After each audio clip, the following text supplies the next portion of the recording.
Right. And we are live.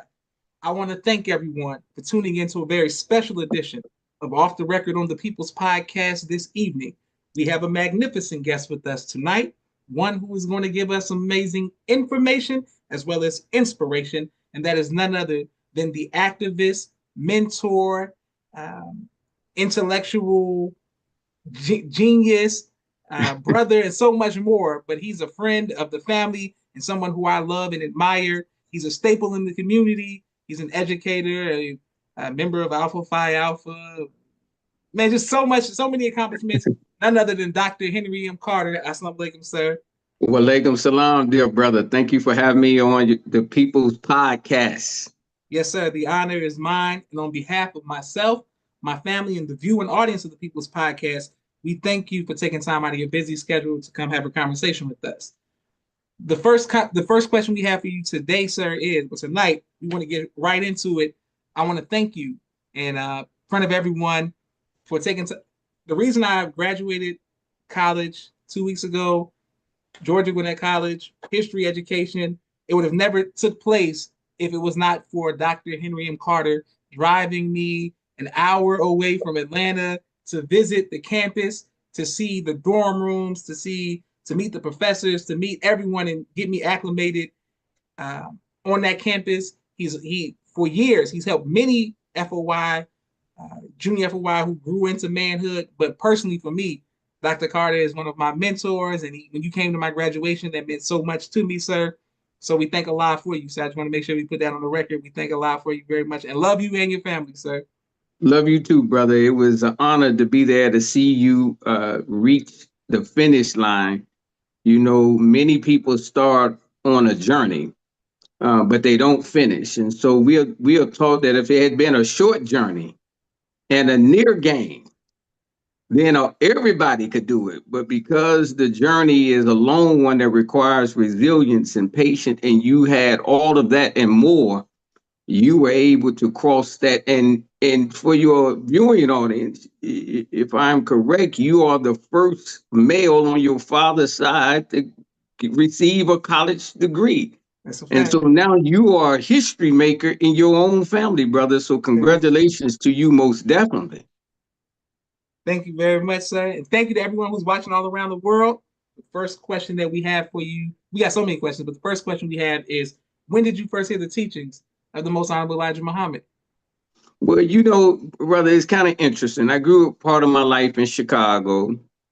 And, you know, my mother was in the holiness church. I mean, we were shouting and speaking in tongues, beating tambourines and the whole 9 yards. And of course, we would drive past Stony Island, go right there on the corner near 79th to the White Castle occasionally and pass the mosque. And she would tell us to turn our head. And it wasn't until I went to college at Alabama State University that I got introduced to the teachings 100% without any false approach. Is that a brother was speaking in front of the North Dining Hall, and it was 1987.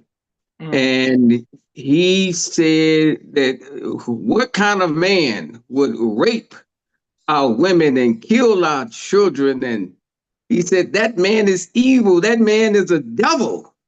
And it resonated with me because Josh, my biological father, was killed in Chicago when I was 2 years old. He was thrown off the side of the bridge on Lakeshore Drive by a group of white men from Indiana.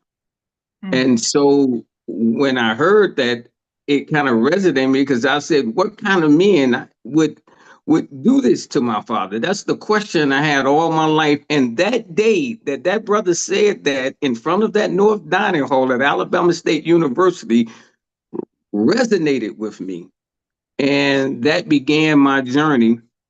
And actually, I accepted in 1988, and I recited in front of the great Abdul Rahman Muhammad. I recited in front of him to get into the Nation of Islam.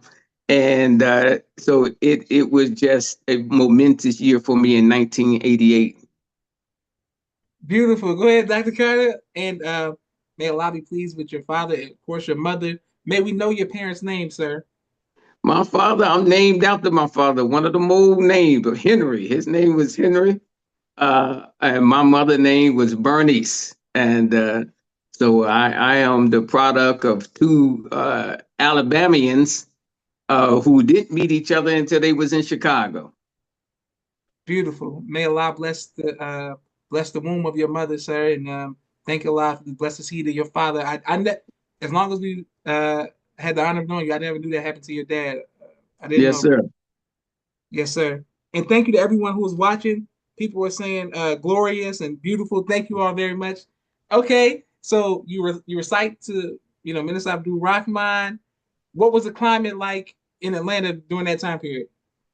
Now, I actually recited Josh in Beham, Alabama, Okay, Birmingham. okay. I was attending Alabama State, and of course, we were instructed you have to go to the closest mosque near you. And we didn't have a study group in Montgomery at that time. And I went to Birmingham, and Brother Minister William Muhammad was the minister at that time, and Brother Hmm. Tracy Muhammad was the captain. Yes, sir. Yes, And sir. Minister Rahman was the guest speaker that day. Hmm. And he said, "Brother, go on and recite right now." And I recited, and he called me out on the stage and introduced me to everyone as Brother Henry X that day. So that would most definitely continue to be a momentous day for me until I breathe my last breath. Beautiful. Yes, sir. Well, met a lot of not just people of notoriety within the nation, but also outside of the nation. I saw that you made a post about your work or meeting the ancestor now, but Maya Angelou, the great poet. What was that like being around Maya Angelou? Well, I've been blessed, Josh, as you have said, to be mentored and in association with great people. Been associated with the former mayor, ambassador, senator, Andrew Young and his family. My career for many years was a director with the YMCA, and they were very closely connected and continue to be connected to the YMCA. And Hmm. so I was invited to Andrew Young's brother house, Dr. Walter Young, because we were going to name a teen center after Dr. Maya Angelou.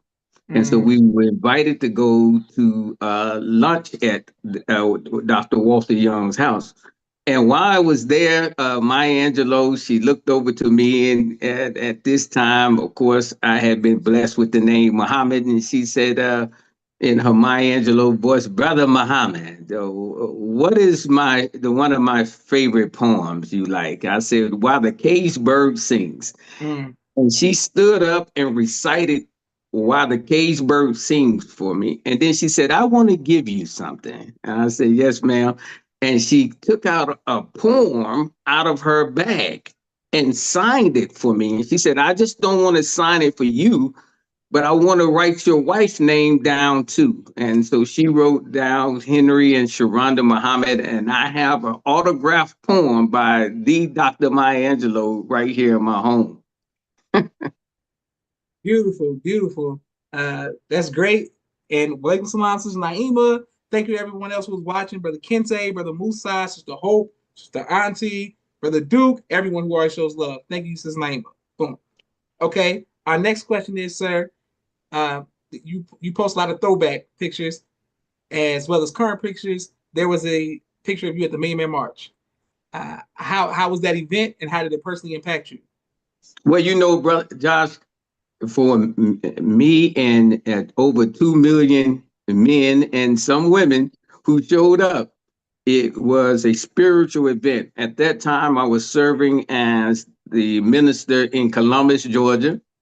And I had the responsibility of spreading the news throughout that area in Georgia. And we gathered all of the men with the local organizing committee and one local gentleman down there, Dr. J.A. Hudd, who is a staple in Columbus, Georgia, who initially came into Islam under the Honorable Elijah Muhammad. And he and the organizing committee, we got everything loaded and headed to Washington, D.C. And I remember getting there, Josh, and we were all assigned our posts. And because I was in the ministry, I was assigned a post to be up on the dais where the minister would be speaking. And so the picture that I have posted is me standing on the stage, looking out at the audience of 2 million men. Now, I didn't even know that picture was taken. It was taken by our great brother here in Atlanta, Sylvester Muhammad. And he took a cameo picture of me.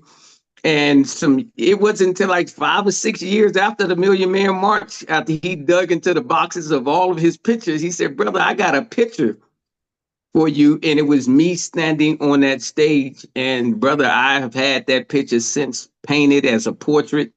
That's almost a wall-size portrait that I wanted to leave for my children and my grandchildren, so that they could say, my grandfather and my father was there at the Million Man March. But it was a spiritual experience, man, to see the sun come up in the morning in the east, and the adhan of to prayer, yes, sir, being echoing off of the buildings that our ancestors built. And as they say in the South, they would never thunk that we would be standing in front of this building one day, with the man of God giving a word to the people of God about how we can atone with one another and atone with God, and be the best version of ourselves. So, man, I have been eternally grateful that Allah blessed the minister with that vision to convene all of us to the Million Man March. And I could like to just say publicly, I think the works that your father did behind the scene, thank you very much. to help organize that was no small task. And so all of the pieces came together and we had a spiritual equinox. Beautiful. All praises due to Allah. Excellent. I wish I could have been there, sir. I'm glad that you were there and you got your pictures and your memories. I wanted to also ask you about, my sister Naima said, could you ask Dr. Carter this question? The advice for young men, primarily in high school, about the value of education, the value of college. Well, I have a slogan that I shared when I was a director at the Institute for Males for Atlanta Tech. It takes skills to pay the bills. It takes skills to pay the bills.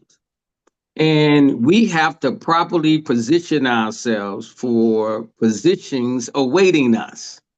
And the only way we could do that is to enlighten ourselves through education, exposure, and experiences. And so it is important that we who are the original people reclaim the knowledge that other people took from the original people and claimed it as their own. So when folks say, why do you go to college to get the white man's education? I challenge them on that, because the white man got his education from the original man. So we only getting back that which belongs to us. But on a practical stage, we need education in order for us to build a nation. We got to have scientists. We have to have doctors. We have to have educators who understand the pedagogy of education. We have to have those who understand art, music, science. All of these things are necessary. Now, a traditional four-year college may not be for everyone. So I suggest that you go to a technical college, because we're going to need plumbers and construction and electricians. We're going to need cooks, bakers, and candlestick makers. We're going to need all of that to build a nation. And so a man has to be able to earn. And the only way he's going to be able to earn, he's going to have to learn. And so, for those who be talking about, I'm just going to be an entrepreneur. I had a young person the other day tell me, I don't need to go to school nowhere. I just be a businessman. But I said, you're going to have to learn from somebody who went to school to teach you how to open the business. Mm. So it comes back down to education. As we've been taught by the minister, the word education is educo, means to bring one out of darkness. Yes, sir. And so we are in darkness of ignorance and the darkness of a knowledge that we need to build a strong nation. So uh, anybody tell you don't need to go get, as my grandma would just say, that education, they too kind of crazy. Beautiful. Excellent. Excellent. And okay, well, speaking of your when you were teaching it, I mean, the program you had for the men, and so many people benefited from your work. Do you ever reflect on how many young men's lives were changed and impacted in a positive way by the work that you have done, sir? Through that program, Josh, I was personally blessed to be able to touch over 7,000 boys and men of color. And we work with boys and men of color who were looking for guidance on the direction they need to go. I established that program from scratch where we gave them mentorship on manhood. We taught them how to groom. We taught them how to speak. We taught them how to walk. It sounds like a FOI class. And so I took the best of what we had to offer from our class and made a male version of a GCC class, a general civilian and civilization class for men. And we made sure that they were married with academic tutors. We made sure they were married with those who would give them guidance as mentor into the professional world. And many of those young men have gone on to make six figures. Many of them have gone on to work around the world. And I meet many of them throughout the streets of Atlanta frequently. They'll see me at different places and stop and share their experiences. But that's what we were supposed to do. What is the job of the civilized man? It's to make the uncivilized civilized. And whatever our profession of in life is, whatever our walk in life is, we are duty bound to civilize the uncivilized. Yes, And sir. I am honored that I was able to civilize so many of our brothers and sisters out there in that program. Beautiful. And we salute you, Dr. Carter. And people are showing love all around the world. Thank you to 147 Savage out of Flint, Michigan. Thank you to everyone who continues to send positive energy to our guests and to the People's Podcast in general. I wanted to ask you about, it's very sensitive for me, even though you said you're good with it, but you had a bout with prostate cancer, and by the grace of Allah, you were able to beat that. Could you let us know how that came about, and what advice would you give to others on overcoming illness? Well, Josh, Allah is so beneficent and so merciful that he foreshadows our life through the Honorable Minister Farrakhan. For we know that the minister had a bout with prostate cancer. Yes, sir. And he was able to meet and overcome that obstacle. And he was blessed to have his life extended beyond that prostate cancer. Well, as I'm 57 and 3/4 right now, I'll be 58 in March. But as a man get to a certain age, his body goes through a transformation. And so got to the point where I felt like I didn't have the urine flow like I wanted to have. And I went and had a procedure done to kind of open it up where I could have the urinary stream that I needed to have. And it was because I had that procedure, they did a biopsy, which is a common practice for anybody who have a procedure as that. And I got a call from the doctor. This is in 2021. I got a call from the doctor. And whenever the doctor calls you at your house, it's not good. And he said, Dr. Carter, I got some news for you. You sitting down? I said, okay, what you got to have, Doc? He said, I just want to let you know we ran a biopsy.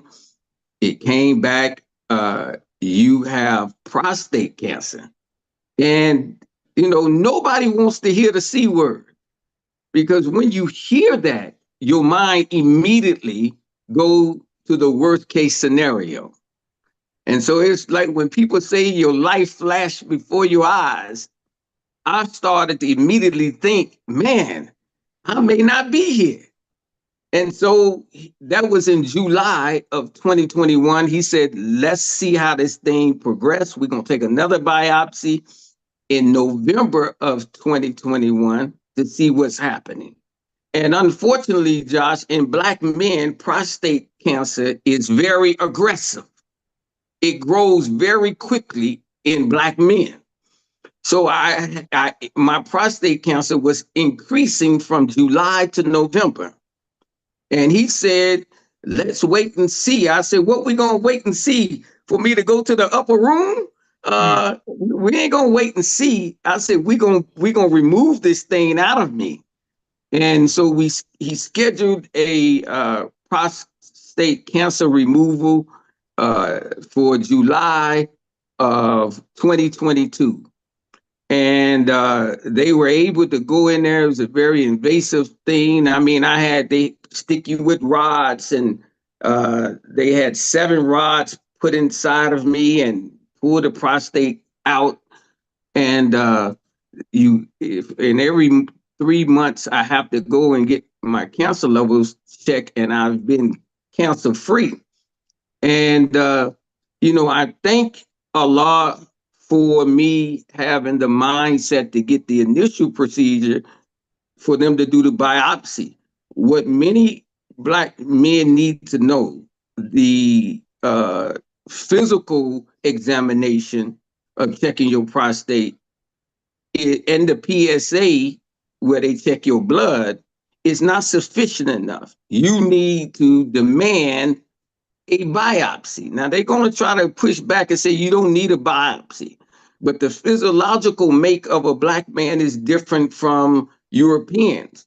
And so many Black men don't find out, unfortunately, until they are in the 3rd phase or the 4th phase of prostate cancer. And that's when the cancer would have spread it throughout their body. And so I've been blessed, Josh, to overcome that. There was a long way of letting me know I got a whole lot of work to go. And so I'm 57 and 3/4, and I feel like I'm 40 years old. My life has been extended.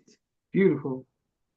All praises to Allah. Go ahead. Yes, sir. Go ahead, Dr. Carter. And people are bear witness all around the world.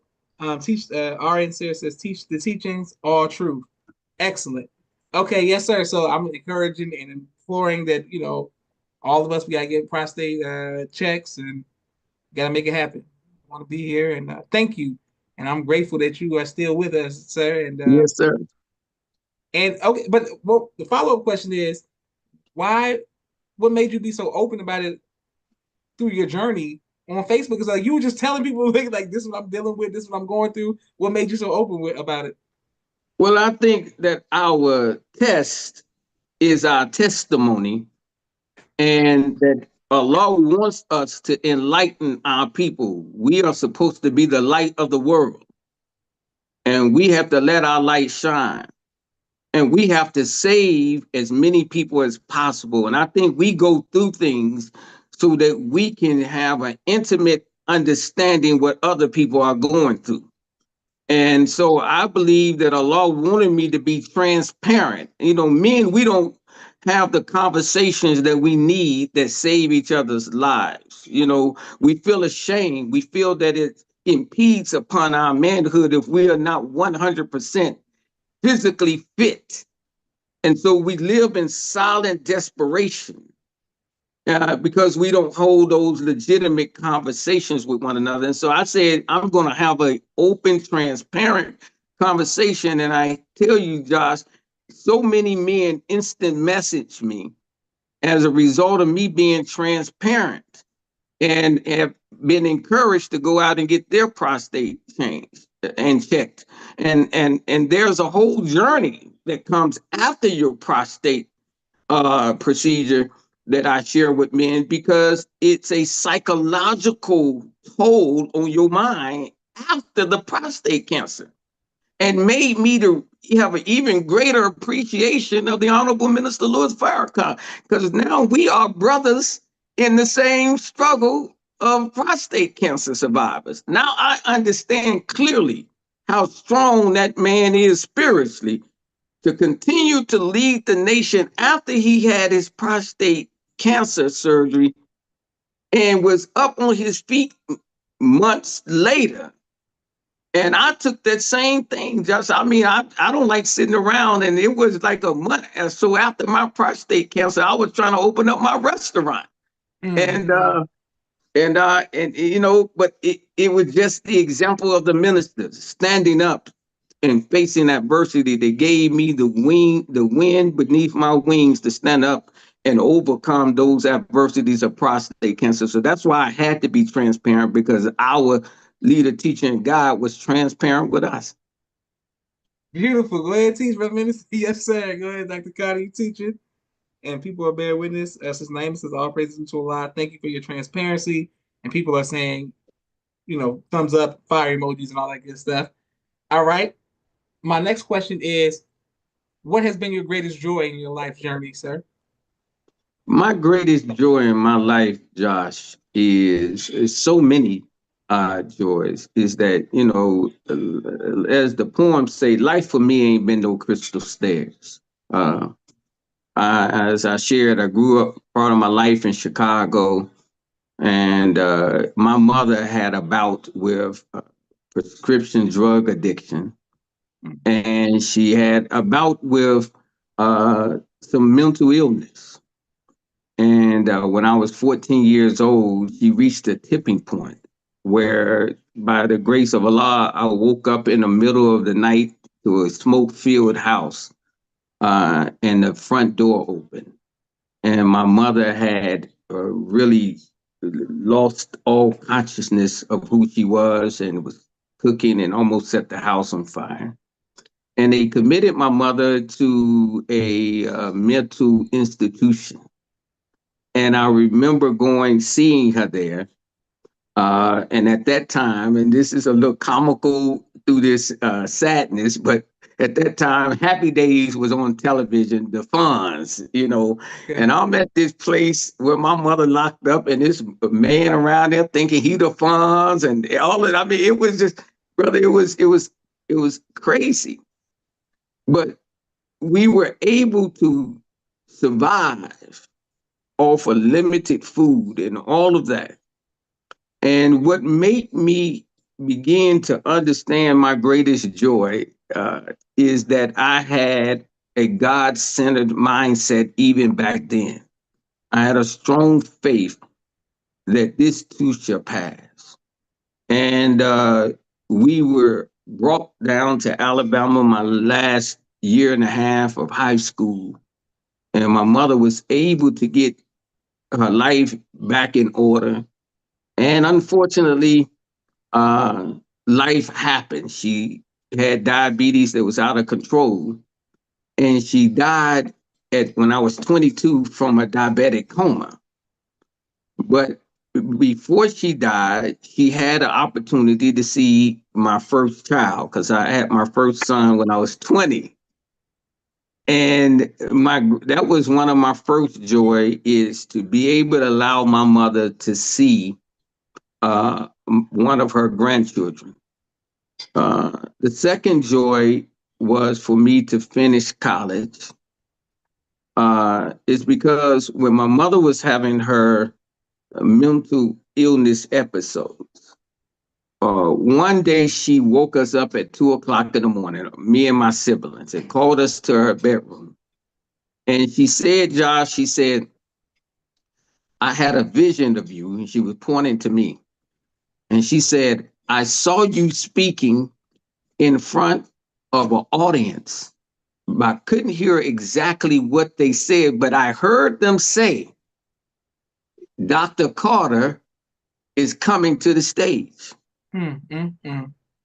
She said, I want you to promise me that one day you will become a doctor. So she didn't get a chance to see me finish college, but she planted that seed in my mind to become a doctor. Beautiful. I received uh, a message from a brother in the mosque. He said, Brother Henry, I had a dream about you. You were talking in front of a group of people on a Mm, mm, stage. And I mm. said, man, that's the same thing my mother told me. And so that was, I went on, as you know, and became a doctor. That was a joy. Another joy is marrying my wife. Uh, January the 14th will be 30 years for us. Beautiful. And we met each other in the mosque.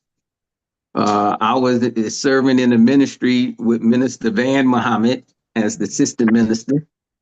And she was sitting on the front row being thirsty. No, I'm just joking.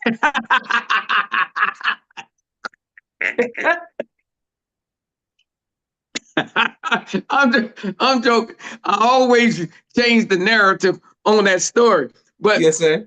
she was sitting on the front row all the time. And Brother Malcolm, that's in Atlanta, Brother Malcolm Muhammad, used to be on post with me. He'd say, Brother, she looking at you, brother, she looking at you. But we are blessed to have it. And just blessed, man, those are some greater moments. And of course, becoming a member of the Nation of Islam Beautiful. is a highlight of my life because that's what the minister had done for us.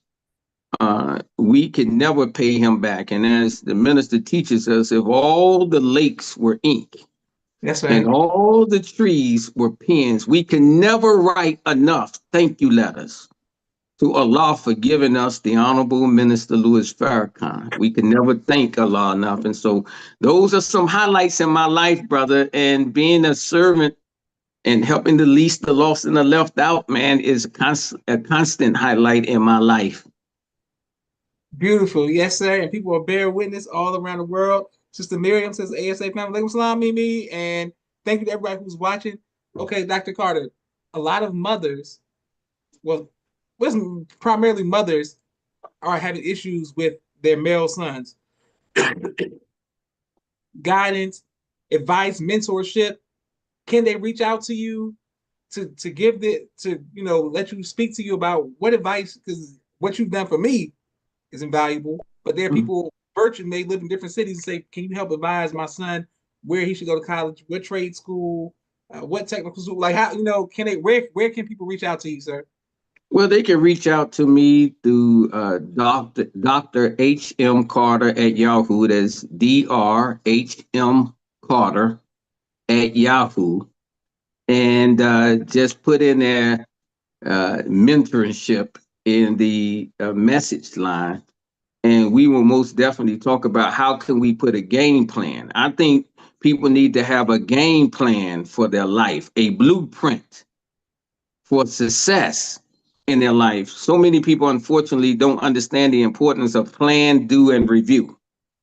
I plan my life in 5-year cycles. Every 5 years, I set a certain amount of goals in faith, family, finance, friends, and I say, this is where I want my life to look like 5 years from now. And I began to set action steps to achieve that. And I think everyone needs a blueprint that they need to follow. And so when I work with young men, I give them a blueprint by looking at their strengths, their weaknesses, the opportunities out there, and the things that threaten their success.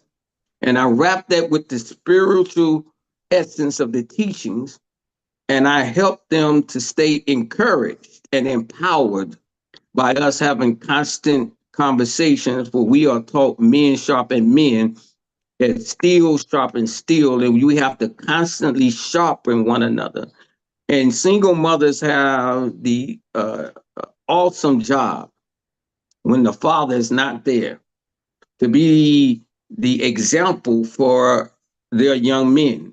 But as we've been taught, they can only give them 180 degrees. the other 180 degree has to come from a male role model. And so I try to connect young men up with a good match with a mentor that is right in line with what they want to become in life so that they can have a tremendous amount of success. Beautiful. Yes, sir. You do a phenomenal job, and salute to you. And once again, we thank Allah for you and all your sacrifices, Dr. Carter, Yes, sir. and all the sacrifices of your family. Shout out to your wife, your children. Anything that we can always do, we send nothing but love to your children and to your wife as well. Of course, you. Yes. I wanted to ask you, sir, about we lost uh, with James Evans from Good Times transition.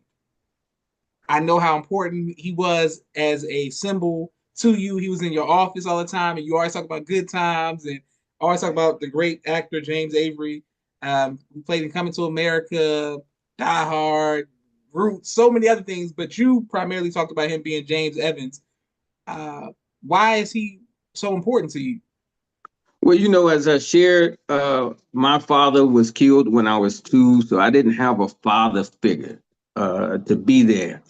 And so I created fathers out of TV dads, right? John Amos, who played James Evans on Good Time, was one of those father figures. George Jefferson from the Jeffersons was one of those father figures, and Cliff Huxtable from the Cosby were one of those father figures.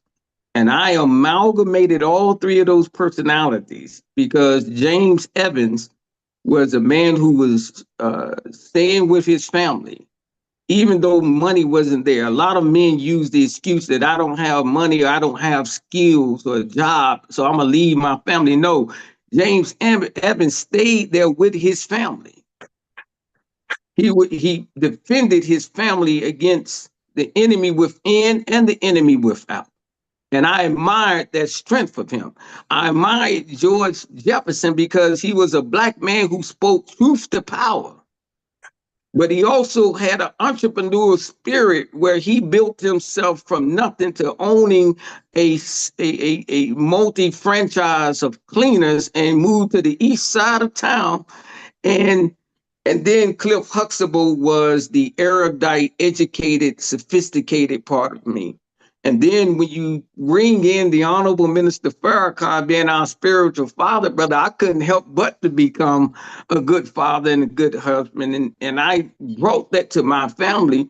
And I've been blessed, Josh, that not only do I have a doctorate degree, but my oldest daughter has a PhD, and my youngest daughter is a lawyer, and my youngest son is in college, and my other sons are doing well. And all of that is because I took what I did not have, created it, and became that what I wanted in my life. And so the ministers say, be what you want them to be. And I became what I wanted my family to be, and those TV dads played a great part in developing the blueprint for me to be the father and the husband that I am today. Beautiful. All praises to Allah. Yes, sir. And shout out to all of the TV dads, and shout out to Thelma from Good Times because she was my TV woman. Okay, so I know, right? You and so many other brothers. yes, sir. Now, Dr. Carter, you are a movie buff, and you always post good movies and music. What are some of the movies that you're watching right now to keep you your spirits high and make you laugh during this season? Well, Josh, I really just had the chance to go see Mufasa recently. Okay, let us know how was that? And I like that movie because it has so much messaging in it. Okay. In the initial Lion King, we see Scar as this enemy to Mufasa. But in the movie Mufasa that's out now, I saw Scar from a different perspective. I saw what happens when a person is a victim of arrested development and dreams deferred. I saw what happens when a person feels betrayed. And because this movie Mufasa showed that about Scar, I felt a little bit of sadness for that character. It's because he was really a king in waiting. And he saved Mufasa from drowning and dying several times, only to be ostracized. And so I think there's a life lesson in that for all of us, is that we have to be careful how we play with other people's lives so that we don't make them victims of arrested development and dreams deferred and feel like they're betrayed, because that creates and harbors envy and jealousy in people's hearts. So that's one of the movies that I most definitely have watched recently and enjoyed. And so I just watched a plethora of movies because I think that we can get messaging out of everything. We have to be a student of everything we see, not just from an entertainment perspective, but from an education perspective. And then take the wisdom out of those movies and see if it can be used in a practical way. Absolutely. And Dr. Carter, my sisters Miriam and Naima are very big fans of the movie The Matrix. And I know how you always like to break it down and post about The Matrix. So I hope that I know they're excited and bear witness to you for, because they always want to talk about Morpheus, Neo, Trinity. They're obsessed with it. So I'm glad they're, taking out the wisdom of The Matrix as well. Dr. Carter, our last question that we have for you today, sir, is we were speaking before we became online about the value of mission, legacy, and an assignment that you would give to your students. Well, we all live to leave a legacy. We have a birthday and we have a box day. The birthday is the day we come into this world. The box day is the day that they put us into the ground. But in between that birthday and that box day, there is a dash. And that dash represents what we did or did not do in our life. That dash represents our legacy. That dash represents if we helped the least, the lost, and the left out. People often ask, what would be the legacy of the Honorable Minister Louis Farrakhan? They would be speaking about Minister Farrakhan 1,000 years from now if Allah extends our time. Because he planted the seed in so many people's mind. And all of us have to start thinking about what is our mission? Come on. And what is our legacy? See, I have my mission statement written down because your mission statement is a guide. I believe I was put on this earth to cultivate and nurture the best that's inside of everyone that I meet. That's my mission. I don't associate with anybody. I don't take any employment or any assignments unless it aligns up with my mission. I want my legacy to be that one of a servant leader. The Honorable Elijah Muhammad said that when you touch the heart and minds of the people, you'll never write a check that says insufficient funds. See, people ain't going to remember the car you drove. They're not going to remember the house you lived in. They're not going to remember the degrees you received. But they're going to remember how you touched their heart and their mind. Beautiful. And with my students, I have them to write their obituary in advance. Because the obituary is a summary of what people say you did in life. And if you only got 2 lines on your obituary, you didn't do much in life. But when your obituary says that this person touched this person's life, they helped feed the hungry, they clothed the naked, they visit those in prison, then you live forever because you served the people of God.